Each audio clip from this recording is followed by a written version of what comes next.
In September of 2018, new LA Times owner Dr. Patrick Soon-Shiong called social media the cancer of our time.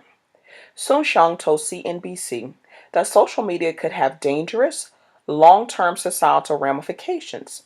He further called it an ad-focused business that cannot differentiate between so-called fake news, real news, and opinion news.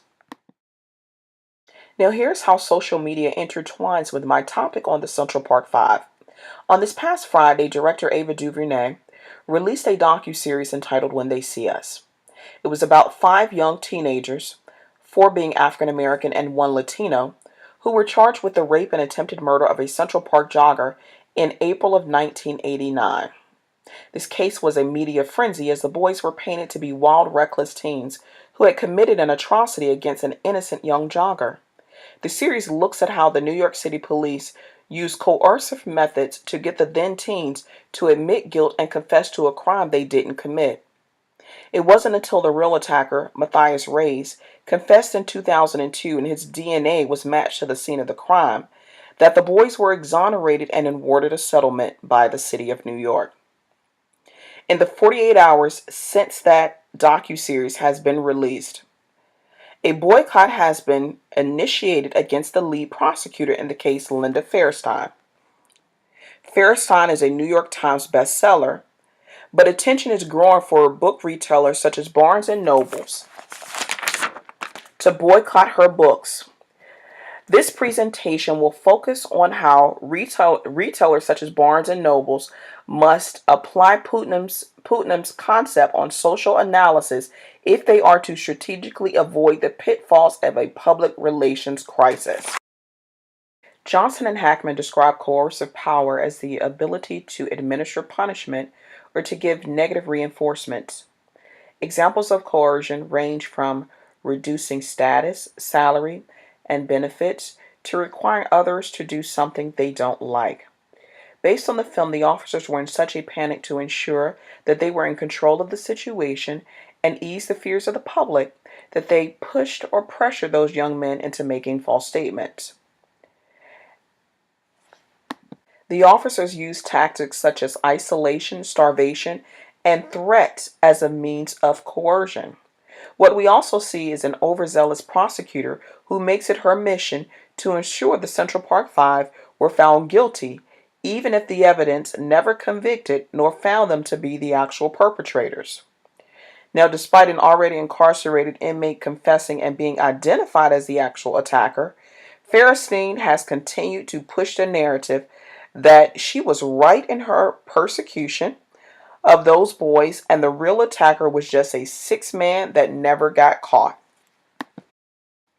Due to Linda Fairstein not taking any accountability for the likely incarceration of 5 innocent teens, nor apologizing, and the new impact of social media, Barnes & Noble has to strategically get ahead of this situation in order to avoid a public relations pitfall. Robert Putnam suggests it is social capital, an invisible glue of societies that form on previous good experiences. Putnam defines social capital as features of social organization such as trust, norms, and networks that can improve the efficiency of society by facilitating coordinated actions.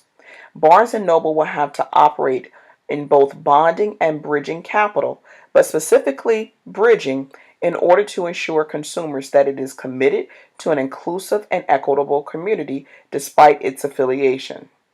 Bonding social capital is the type that furthers in-group cohesion, whereas in bridging social capital is understood as relationships with those outside of the group.